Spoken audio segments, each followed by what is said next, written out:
Hello, akkam nagaa fayyaa. Akkuma beekamu paartii tokkoffaa Global Affairs eegallee turre. Namni paartii tokkoffaa ilaalee akka sirriitti irraa gammadu abdii qabna. Kanaafuu yaadallee qabaattaa wanni sirreessitu illee yoo jiraattan paartii tokkoffaa ilaaltanii akkasumatti ammallee namni paartii tokkoffaa sirrii ilaalee silaa waa hedduu waan guddoo takka irraa bare jee yaada. Paartii lammaffaa yeroo biyyee amma kattifuuf nu ta'a. Kanaafuu paartii lammaffaa akka sirrii ilaaltan isin affeerree jirra. Kanaafuu sirrii kottaa dhaggeeffadhaa warraa baradhaa yaada qabaattan yaadallee yaada barreessaa bakka silaa sirreessi jedhamu lee sirreessaa namni dogongorre hin jiru. Dogongorra namni barata. Kanaafuu karaa viidiyoo teenya Global Trend itti hafuun isin jedha. Mata dureen keenya kanarraan tanaa kaa'u paartii lammaffaadha. International Relation jedhama. Hariiroo addunyaa jechuudha. International Relation yoo sirriitti hubatte jechuun kun faan ilmaatu sirriitti fatanaarraa nafu mata duree guddaa waa tokko jalaa qaba. Kanaafuu dafnee gaggabaabsinee karaa tuutoriyaalii teenyaa adeemnee hojjechuu barbaada. The word international was coined by 1983 by the British philosopher Jeremy Bentham. Jechi international jechuun jalqaba was coined jechuun created jechuun ni uumame yookaan jechuun kun jalqaba kan dubbatameen yookaan kan uumameen bara 1987 nama Jeremy Bentham philosopher British nama Jeremy Bentham jedhamu namicha dhuunfataa inaaf waan ta'eef namicha kanaan sirrii qabadda. Jechi international relation jedhamu kun was coined yookaan was created by Jeremy Bentham nama lataa British. Though international relation was appeared as discipline. Jechi international relation yookaan hariiroo addunyaa tun was appeared ni argamte as discipline akka damee barnootaatti. Discipline jechuun naamusa osoo hin ta'in discipline jechuun damee barnootaa jechuudha. Yookaan field of study akka damee qo'annoo educational institution. Dhaabbata barnootaa irratti akka damee barnoota taatetti argamtullee mainly as a branch of study of law. Garuu maal turan? Mainly irra hedduun isaadha damee qo'annoo seeraa, damee qo'annoo filosoofii, history damee kana turanii. Irra hedduun isaadha damee kana turanii. It is now become our daily life experience. Amma kanaafuu international relation jiruu muuxannoo guyyaa keenyaa kan taate kun dur damee if dandeesseen turre jechuudha. International relation asirraa wanni isin galu qabu. International relation akka hariiroo addunyaa dur damee if dandeessee ifiin dhaabbattee qat jettee barsiifamtu hin turre. Despite there is no one accepted ways of defining or understanding international relation, we still have different ways to define it. Hanga ammaatti international relationiin hiika dhaabbata hiika international relation hariiroo cimaa hariiroo addunyaati jedhamee lafa kaa'ame hin qabdu jechuudha. Kanaafuu despite jechuun ta'us there is no one accepted ways of defining karaan ittiin international relation ibsinu jiraachuu baatullee kaa'uu jechi tokko qabatamaan kan international relation ibsu jiraachuu baatullee kan ittiin hubannu we still have different ways to define it. Hanga ammaan tanaatti namuu waan garaagaraatiin international relation ibsa. Jechi tokko kan international relation kun hiika isaati ergitiidha jedhamee dubbatamu hin jiru. Kanaafuu hayyoonni garaagaraa beektonni garaagaraa iskoolaaronni garaagaraa karaa garaagaraatiin ibsa. Kanaafuu international relation hiika dhaabbata qabdii yoo jedhame sobaa jechuudha. International relation is study of political. International relation qo'annoo siyaasaa. International relation is socio-economic akkaataa hawaas dinagdee cultural interaction of state walitti dhufeenya aadaa mootummaa tokko non state actors warreen mootummaan ta'in non state actors jechuun miti jechuudha. State actors jechuun warra mootummaan ta'in warra gahee mootummaan hin qabne sub state actors warra ammaas walakkaa mootummaa ta'e kaa'u akkuma jecha kan jecha kunu ibsutti walakkaa mootummaa jechuun paartii fa'aa jechuudha. Warra silaa carraa argate biyya sana bulchuu danda'u jechuudha. And individual group nama dhuunfaa akka garee ta'uu danda'a. Isaan hanga kana qo'ataa jechuudha akkuma addunyaattu hariiroon addunyaadha. Hariiroo siyaasaa, hariiroo hawaas dinagdee, hariiroo walitti dhufeenya nama dhuunfaa waa guruppii tokko walitti dhufeenya paartii siyaasaa walitti dhufeenya aadaa uummattoota mootummaa tokko keessa jiraatanii ogguu ibsinu international relation jedhama. Akkuma maqaan isaatu ibsutti walitti dhufeenya addunyaa jechuudha. Waa hundaan hojju. International relation could be used to describe international relation could be used jechuun fayyadamuu ni dandeenya. To describe ibsuudhaaf range of interaction walitti dhufeenya jechuudha. Range jechuun bal'ina, interaction walitti dhufeenya between people jidduu uummataa walitti dhufeenya jidduu uummataa groups jidduu gareedha.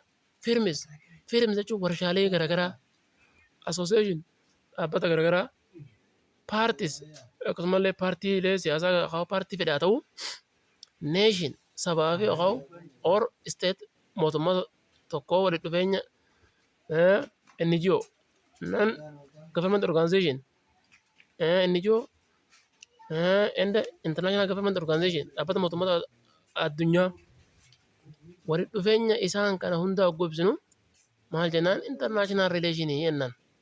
Bakka gaafatu international relation jechuun waan fedhe walitti fiduu danda'a jechuudha. In nutshell jechuun nutshell ogguu jennu jecha kana gabaabsine golota akka keessatti waan takka walitti fiduu danda'u jechuudha. International relation jechuun nutshell jechuun akka waan gartee qolola waan takka keessa jira tan bakka san keessatti wanni hundi wal geessu jechuudha. International relation is interaction.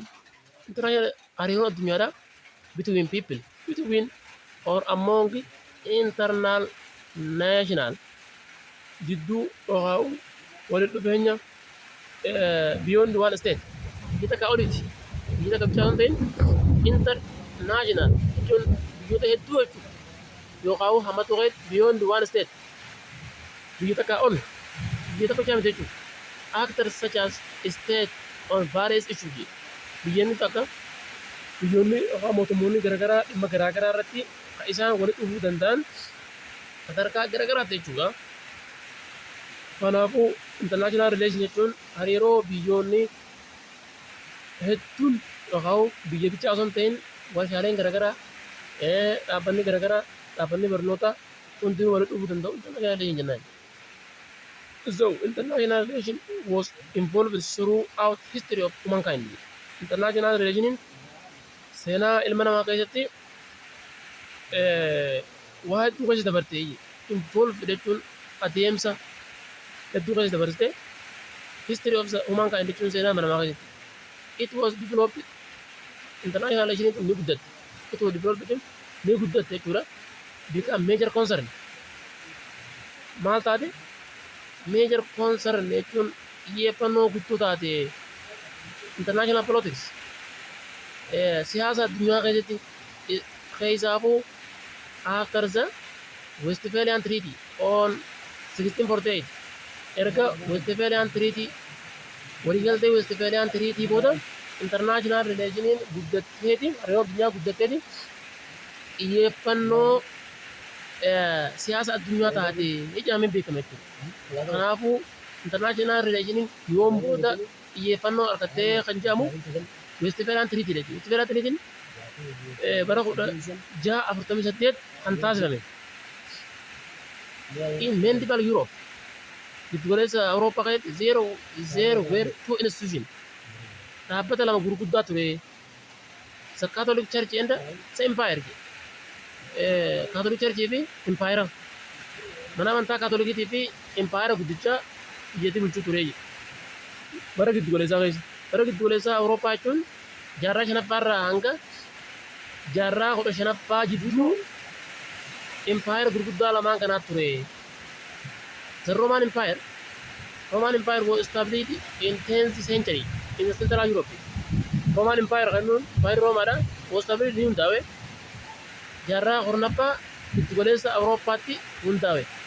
before emergency of treaty osoo waliigalteen treaty yookaan treaty na Westphalian ta'an maaluu dubbanni kun hin ta'in dura the Holy Roman Empire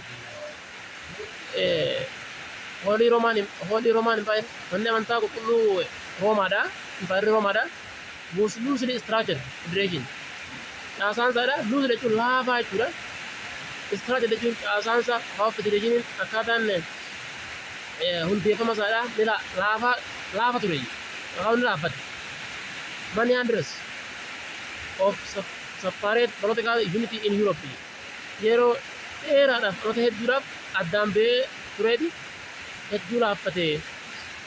However, haa ta'u malee new state opposed of popes haa ta'u malee new state biyyoonni haareet hundeeffaman jechuudha opposed ni faalleessan opposed jechuun ni didan the popes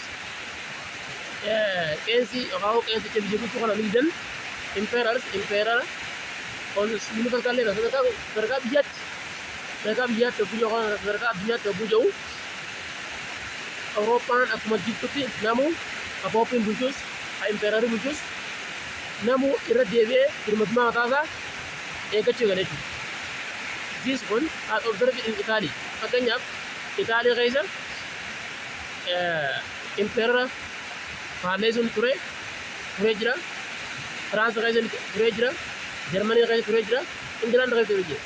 Biyya hanga kana keessa pooppii yookaan qeensicha biyya bulchu dur Awurooppaa keessa akka beekamutti waa hundaa'u qeensii qaba.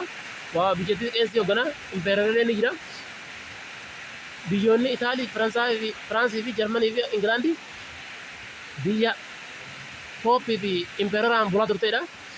Kanaafuu isaan kun hedduu ka'anii naashinaalizimiin achii dubban paartiiwwan irra dubbannisan isaan kakaaftee impeerara ofirraa kakaasuudhaaf qabsoo eegalanii qabsoo ogguu eegalan qabsoon hariiroo wajjii uumanii hariiroon san akka isaan hundinuu guddatan isaan taasistee jechuudha.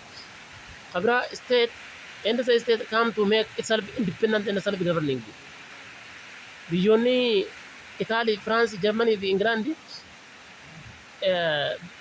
birmadummaa mataa isaanii labsachuudhaaf yookaan hiree ofii murteeffachuudhaaf come to make itself if godhuudhaaf come to dhufan to make itself mataa ofii if godhuudhaaf maal independent jechuun biyya bilisoomte if godhuudhaaf self-governing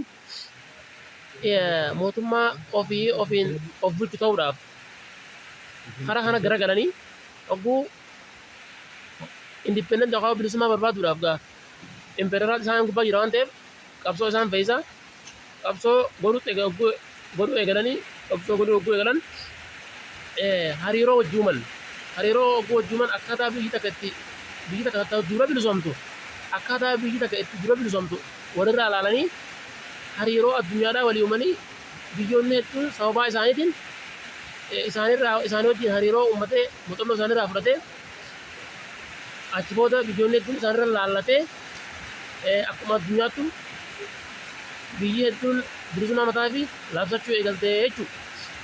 Hariiroo wajjii uumanii hariiroo addunyaadhaa sirrii walirraa laallatanii. Itti fufi continued religious dogma ilaalchi amantiidhaa was not first thing on the mind of combatant. Jalqaba ilaalchi amantiidhaa isaan keessa turre. Dogma was not the first thing on the mind of the combatant.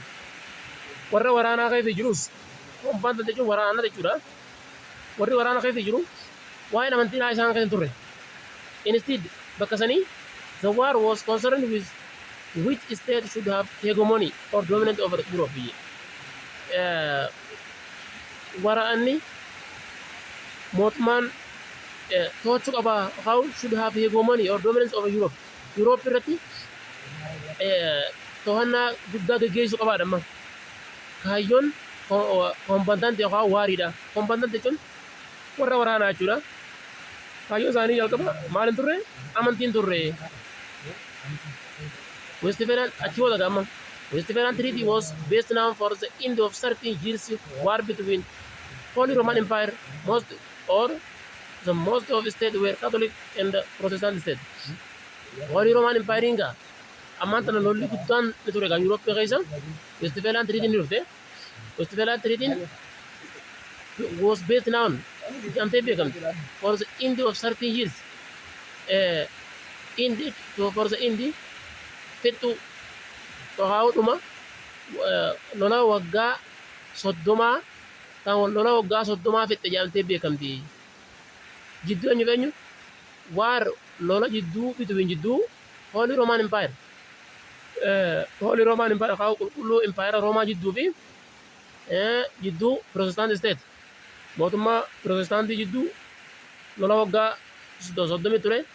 Westphalian Treaty tun dhuftee Westphalian Treaty irratti maal waliin jedhan nuti waggaa hedduu wal lollee kanaafuu waggaa hedduu haa wal lollee jirru lolli nuuf ga'a amma booda nagee deebinee wajjin jiraachuu qabna namuu biyya ofiidha haa bulchu namuu biyya ofii irratti hiree ofii murteeffachuu haa walii kenninu jedhanii bara 1960 fi bara 1948 Westphalian Treaty mallattoo ta'e jechuudha.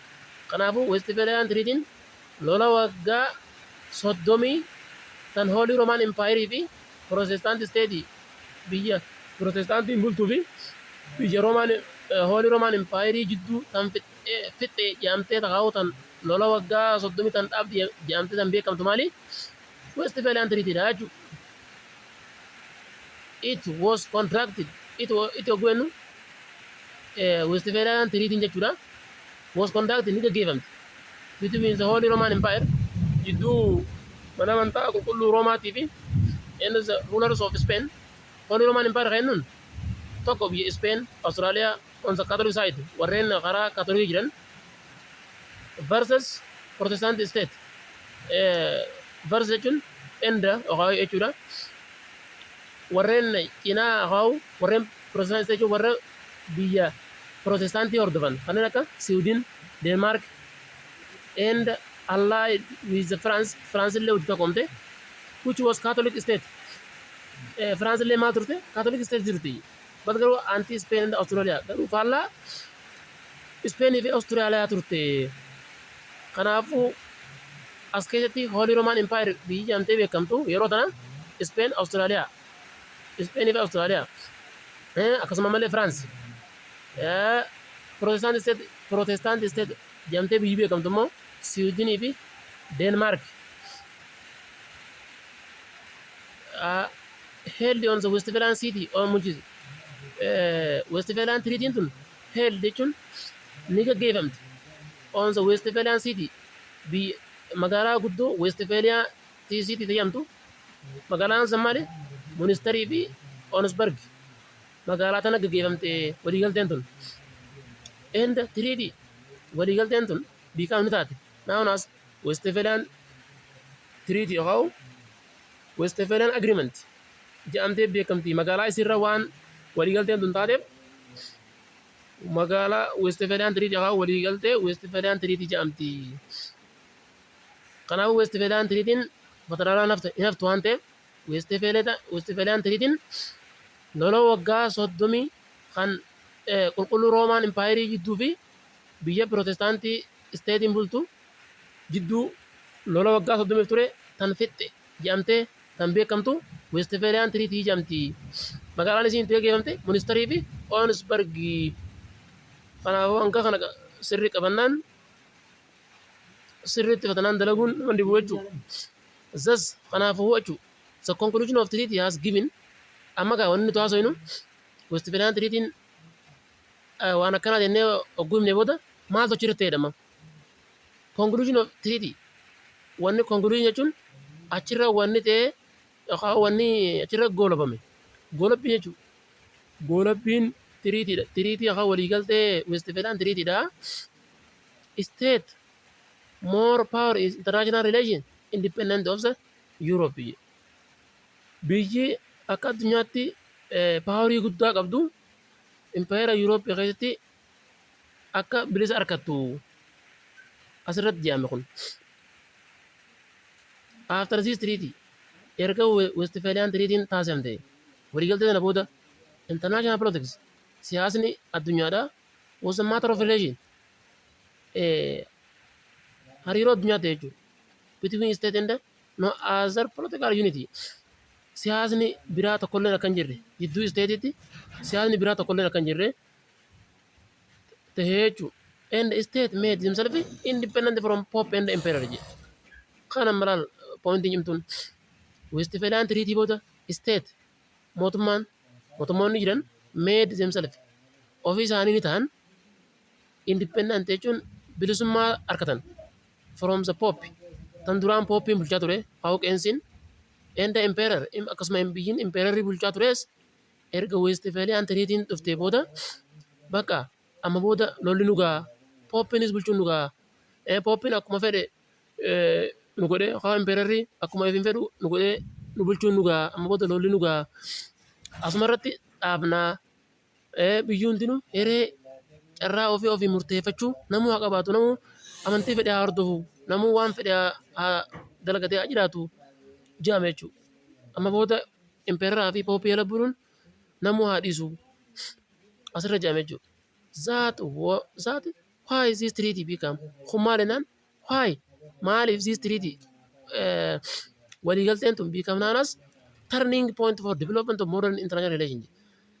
Kanaafuu isiin tun maal jedhamtee beekamtii sababaa namuu beekamtii walii kenneef treaty beekamni taate waliigalteen tun ni taate namas ni beekamti. Turning point bakka ijoo yookaan bootaa guddoo for development of modern international relations. Hariiroon guddinni hariiroo modern yookaan hariiroon ammayyaawaan itti eegalte hariiroon bareedduun ammayyaawaan hariiroon duubatti hafaa hin qabne hariiroon nama hunda walii galchitu itti eegalte jedhamtee beekamti. Kanaafuu Westphalian Treatyin qabiyyee kana keessatti hedduu hubatamuun hedduu barbaachisaadha jechuudha. Turning pointiin addunyaan tun karaa international hariiroo addunyaa itti dhufte maal jedhamtee beekamti Westphalian Treaty jedhamtee beekamti jechuudha. Jechi kun takka fatanarraa hin hafu jechuudha. Continued. Congress of Vienna also had a great contribution for development of international relations in European states. Ammallee kan biraa waliigaltee Congress of Vienna ti. Waliigalteen Congress of Vienna had great contribution. Contribution yookaan gumaacha guddaa fide for development guddina dagaagina of international relation hariiroo addunyaatiif in European state mootummoota Eurooppaa keessatti hariiroo addunyaatiif hariiroo guddoon akka dagaaginni hariiroo addunyaa keessatti gumaacha guddaa fide Congress of Vienna. It was held Congress of Vienna tun ni taate takkaa'uu ni adeemsifamte jechuudha. Held jechuun ni adeemsifamte akka nama jiruuti.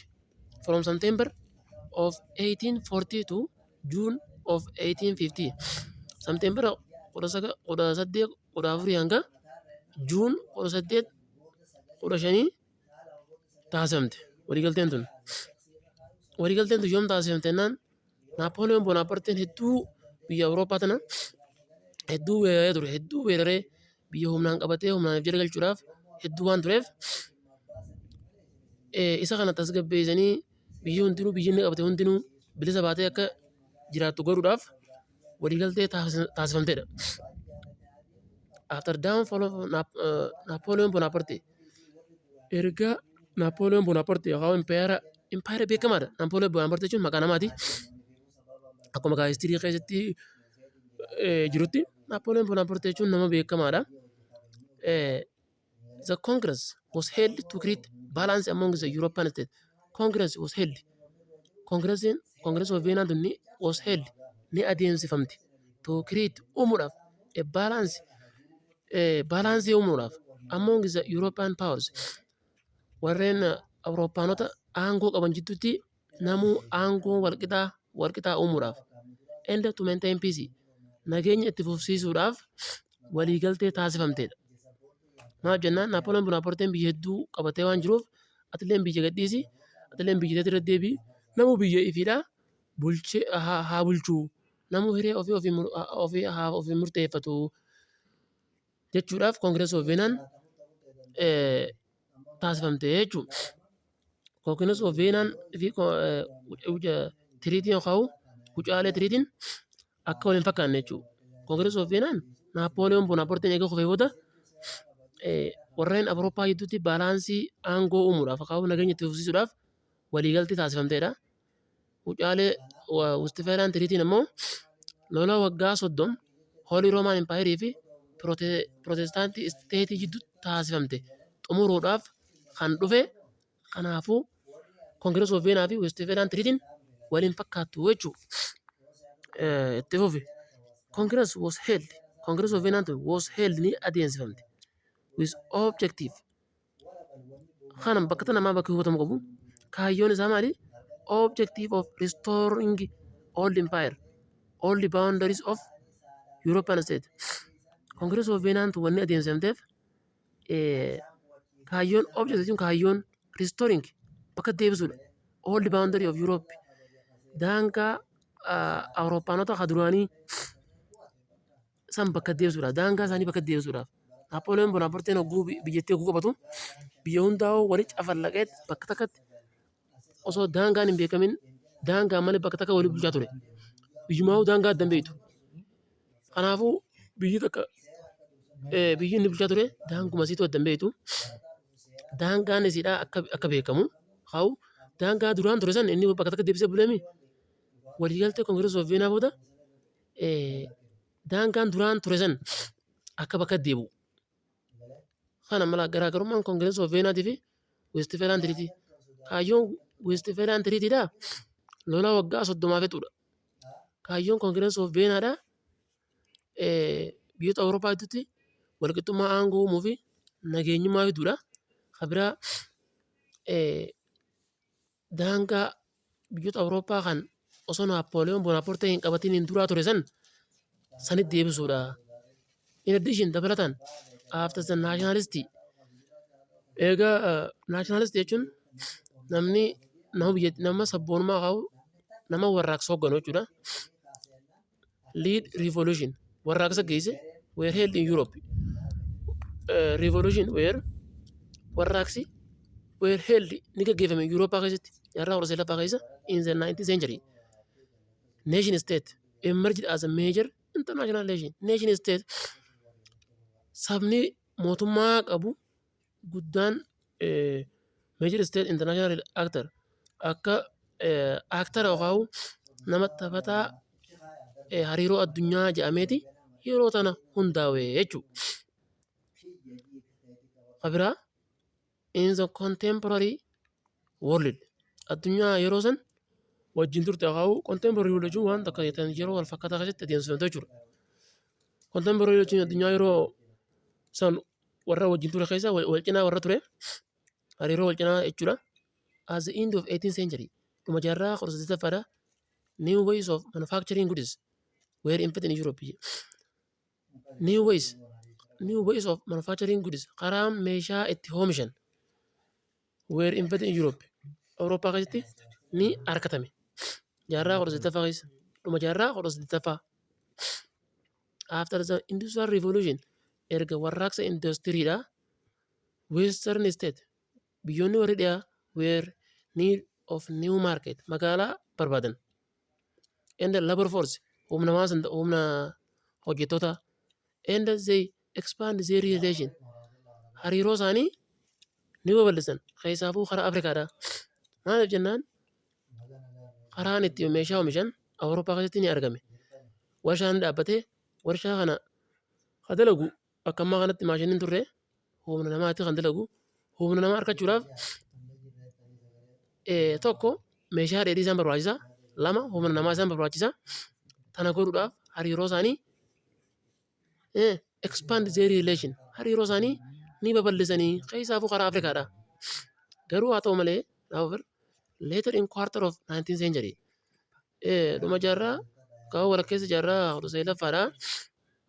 Particularly after the Berlin conference erga Berlin conferencein taasifame bara 1884 yookaan 85 the European state joined scramble for colony including Africa. Yeroon Berlin conference yeroon jennu yeroo biyyoonni Awurooppaadha warshaa dhaabanii warshaan san humna barbaada. Akkuma ammaree mi'a dheedhii barbaada. Humni tuni uummanni adiin kun hedduu humna hojii hin danda'u. Kanaafuu Afrikaa irraa keessaa Afrikaa irraa namatti fiduu barbaadan. Kanaafuu namatti fiduu barbaadanii yeroo kana jechuun yeroo isaan scramble for Africa Afrikaa adda faffacaasuu including Afrikaa adda faffacaasuu yeroo isaan itti eegalanii hariiroo isaanii gamana cibsanii jechuudha. However, haa ta'u malee later in quarter of 19th century dhuma jaarraa 18ffaa particularly after the Berlin conference ilmaatu eega Berlin conference booda Berlin conference jechuun biyyoonni Awurooppaadhaa Afrikaa koloneeffachuudhaaf dhufanii irra wal lolan. Hogguu irra wal lolan kaaniiti Awurooppaa waliin deebi'an. Awurooppaa waliin deebi'an maal waliin jedhan nuti Awurooppaa hogguu Afrikaa keessa hogguu yaanu akka waliin lollee namuu bakka koloneeffate haa qabatu. Bakka koloneeffate haa qabatu jenniti Jarman magaalaa Berliinitti waa'ee Afrikaa akkaataa itti koloneeffatan irratti waliin mari'atanii Afrikaa akkaataa itti koloneeffatan seeraa godhatanii yeroo itti hariiroo isaanii karaa Afrikaa itti as facaasuu itti eegalanii jechuudha. Fortunately Itoophiyaan asumaa'uu carra qabeessa turte. Fortunately jechuun carraa qabeessa jechuudha. Itoophiyaa siruu it is below war. Itoophiyaan below war jechuun dhiigaan waraana dhiigaatiin defeated ni injifatte. Italian force humna Xaaliyaan as a battle of Adwa lola Adwaa irratti ni injifatte and remained independent akka bilisummaa taate itti fufte. Isaan silaa Berlin conference irratti wal mari'atanii Afrikaa addaan qoqqoonnachaa turanii hogguu dhufan biyyoota biraa hundaa'uu injifatan Itoophiyaa malee. Kanaafuu Itoophiyaan maal jedhamtee beekamti? Ethiopia has never colonized by the European state jedhamtee beekamti jechuudha. Itti fufi. And power was measured based on colonization and capability of state. Aangoo maal irratti hundaa'uuti? On the colonization of capability of state. Dandeettii warra koloneeffatame irratti hundaa'uuti aangoon.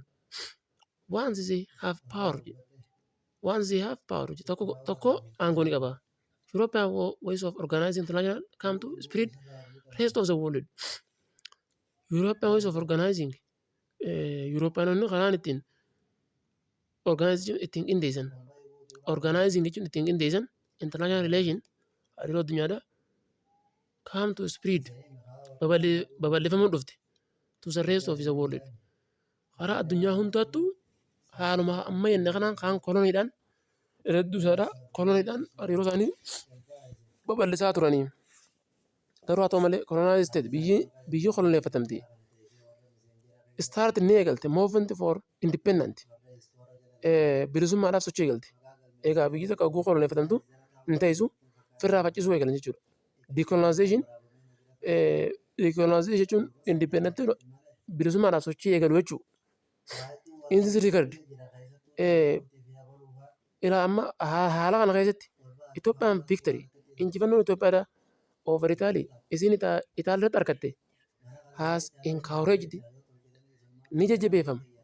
Akkamitti the strength of African decolonization qabsoo bilisummaa Afrikaa jedhametti jajjabeeffama. Itoophiyaan in the symbol yookaan asxaa for strength of pan-Africanism movement sochii pan-Africanismii kan jajjabeessu yookaan symbol yookaan asxaa cimeensa pan-Africanismii yookaan sochii pan-Africanismii waan jajjabeessu keessaa Itoophiyaan injifannoo Itaaliirratti argachuudhaa jedhamee dubbatamaa jechuudha yookaan beekama. After the decolonization was held eegagaa decolonization was held new state emerged. Decolonization jechuun kolonii fi decolonization gargara. Decolonization jechuun bilisummaa argachuu jechuudha. After the decolonization erga bilisummaan argatamte biyyoonni hundinuu qabsoo godhee irraa kaase jechuudha. Was held new erga bilisummaan taate booda new state biyyoonni haareen emerged ni argaman erga decolonization yookaan bilisummaan argamte booda and participate ni hirmaatan in the international relation independent of their colonial powers. Maal keessa hirmaatan in the international relation hariiroo addunyaa independent of their colonial powers. Nama isaan qabu biyya isaan koloneeffaterra if danda'anii isaan wajjin hariiroo addunyaa godhan. Isaan wajjin namoota isaan biyyuma isaan koloneeffate isa wajjin hariiroo godhuu eegalanii ije. Continued. We now live in the world. Nuti ammaan tana ni jiraanna.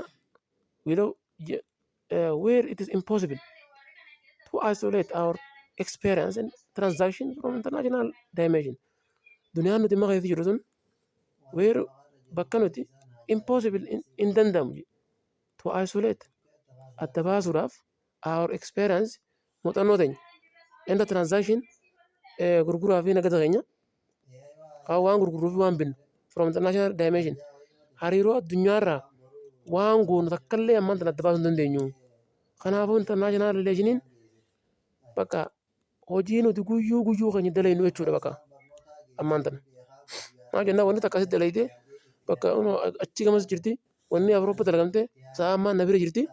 Kanaafuu nuti ammaan tana addunyaarraa adda baasuu hin dandeenyu jechuudha. We all are interconnected geographically.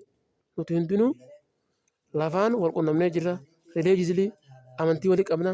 Economically diinagdee walii qabna. Diinagdeen biyya takkaa yoo biyya biraatti wajjin nagannee bu'aan qabdu.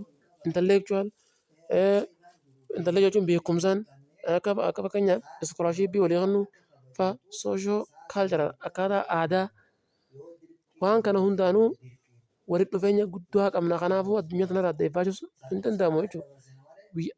We are interconnected not only in political issue. We are interconnected. Nuti walitti dhufeenya qabna not only in political issue. Dhimma siyaasaa bichaa miti. But also in entertainment. Such as being awarded by Grammy Oscar. Kanneen akka entertainment jechuun kanneen akka relax yookaan waan gammachuu taasifamu kanneen akka kubbaa fiigicha kanneen akkanaa kan hundaanuu hariiroo guddaa waliin qabna. Maal jennaan fakkeenyaaf namni tokko miis guutuu yookaan bareedduu addunyaa ta'ee ogguus Itoophiyaarraa ka'ee dorgomu.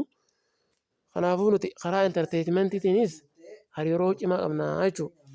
Fakkeenyaaf entertainmentii hoggannu muuziqaadhaan, moof fiilmiidhaan, football award. Football award jechuun badhaasa kubbaadhaa. Respectively wal duraa duuba. From every corner of globe. Karaa hundaanuu addunyaa wajjin walitti dhiyeenya qabna. Kanaafuu addunyaa ammaa ta'e wajjin adda baasuun hin danda'amu jechuudha. At the same time, haaluma wal fakkaatuun since we are part of international community nuti erga hawaasa addunyaa keessaa isa tokko taane we are being influenced nuti dhiibamuu jirra. Dhiibbaan nurra ga'uu jira by these events. Sochiin international relation yookaan sochiin addunyaa keessatti taasifamu hundinuu nurra dhiibbaa fidu jira jechuudha. Teknooloojiin irraan tana Chaayinaa keessatti taasifame as Itoophiyaatti illee dhiibbaa nurra fidaa jira jechuudha. And that why it highly argued. Kun maaliif jennaan wanni highly argued hedduu wal falmiin jirtuuf since we are being globalized erga akka addunyaatti ganda tokko taane jechuudha. We are being globalized jechuun erga nuti ganda tokko taanee jirru one cannot escape from the influence of international relation issue. One wanni takkalleenu cannot escape jalaa miliquu hin dandeessu from the influence of international relation issue. Dhimma addunyaa kanarra raawwatu jala abbaan fedheewu miliquu hin danda'u. Be it good or bad. Yoo fedhe gaarii ta'a yoo fedhe hamaa ta'a waan addunyaarra raawwatamu dhiibbaa numarra fida hanga TikTok ga'utti. Fakkeenyaaf wanni fedhee kan dalagamu addunyaarra godhame taanaan dhiibbaa nurra fiduu danda'a jechuudha. Fakkeenyaaf lolli Yuukireenii fi biyya ollaa jalatti hogguu taasifamu yookaan Yuukireenii fi Raashiyaa hedduu hogguu taasifamu qamadiin hogguu ciqaa looyite miskinni Afrikaadhaa ni beelaa jechuudha. Kunis baadi. Yookaan dhiibbaa biyyoonni addunyaa irratti ta'e nurra dhiibbaa fidu jiru jechuudha. For instance yoo fudhanne fakkeenyaaf jechuudha. For instance jechuun fakkeenyaaf jechuudha. We are being benefited from ICT or internet. Keep disadvantage in mind. Bu'aan isaa akkuma jiru ta'e ICT yookaan internet irraa bu'aa hedduu arganna versus negative. Akkasumas wanni hamtuunis affected by global warming or terrorism. Kanneen akka global warming jechuun oowwii addunyaadhaa kaa'u terrorism shoror keessummaanis sababa international relationitiin jechuudha. International relationiin akkuma bu'aas qabu miidhaas qaba jechuudha. Kanaaf intarneetni nama kana bakka fedhe jiru hunda waliin ga'uu danda'a. Intarneetni tokko miidhaa ni qaba. Miidhaan inni qabu informaatiina sobaatiin nama dubbiin hubannee dogongorsiisuudha. Bu'aan inni qabu waa baruudha. Duniyaa wajjin wal quunnamuu danda'uudha. Duniyaan akkatti deemuu jirtu beekuudha. Kan biraa therefore kanaafuu international relation is indispensable to analyze current events to examine why, where, what, how, when they are happening and to understand the factors behind including their influence our daily lives. Kanaafuu international relation is indispensable waan irraa hafees hin jirre to analyze current event haala ammaa laaluudhaaf waan irraa hafees hin jirre maali wanni takka maaliif akka taatu where eessatti taate what maali how akkamitti taate when yoom wanni san taate when yoom taate they are happening wanni san yoom taate to understand the factors hubachuudhaaf the factors sababa behind including their influence our daily life waan jiruu guyyaa keenya nu dhiibu hubachuudhaaf international relationiin waan irraa hafees hin qabne jechuudha. In international relation is nothing that we are obligate or deny. International relation maati miti that we can obligate or deny waan nuti didii takka illee miti. Leave it for others. Through believing it doesn't matter for us. Kun isaaf kun naaf jennee wanni dhiibuu dandeenyu takka illee hin jirtu. Leave dhiisuun jechuudha. It for others nama biraatiif. Through believing akkam jennee believing amanuudhaan. That it doesn't matter for us. Kun keenyaa miti wanni jennee nuti dhiisuu dandeenyu hin jirtu. Giddii nu dhiibdi jechuudha. Because maaf jennaan whoever we are abbaa fedhe taanu wherever we are bakka feene jiraannu how rich hanga fedhe sooressa taanu how poor we are hanga fedhe miskiina taanu it matter of a lot bakka waa dubbii hedduu jechuudha. Kanaafuu international relationiin waan irraa nu hafees hin jirre waan daily life keenya irratti waan dhiibbaa qabu haala amma jiru wanti takka maaliif akka taate eessatti akka deemtu hubachuudhaaf international relationiin waan irraa hafees hin jirre jedhamtee beekamte jechuudha. Kanaafuu international relationii waan irraa hafees nuuf hin jirre jennee erga hiinee kan biraa warreen international relationii keessatti gahee guddaa taphatan. Warreen international relationii keessatti gahee guddaa taphatan paartii sadaffaa irratti kan itti deebinu ta'a. Kanaafuu hangammaa dhaggeeffate jechuun viidiyoo kanarraa hedduu takka akka barattee abdiin qaba. Kanaafuu yuutuuba keenya sabiskiraayib sheer godhuu hin irraanfatinaadha. Yoo sirriitti isinii gaarii ta'e makaa'uu akka isinii gaarii ta'us abdii guddaa qabna. Hiriyoota keessaniif sheer laayik sabiskiraayib godhuu hin irraanfatini. Paartii sadaffaan akka sirrii walitti deebinu abdii gaariin qaba. Paartii sadaffaadhaan mata duree actors in international relations hanga walitti deebinutti nagaatti.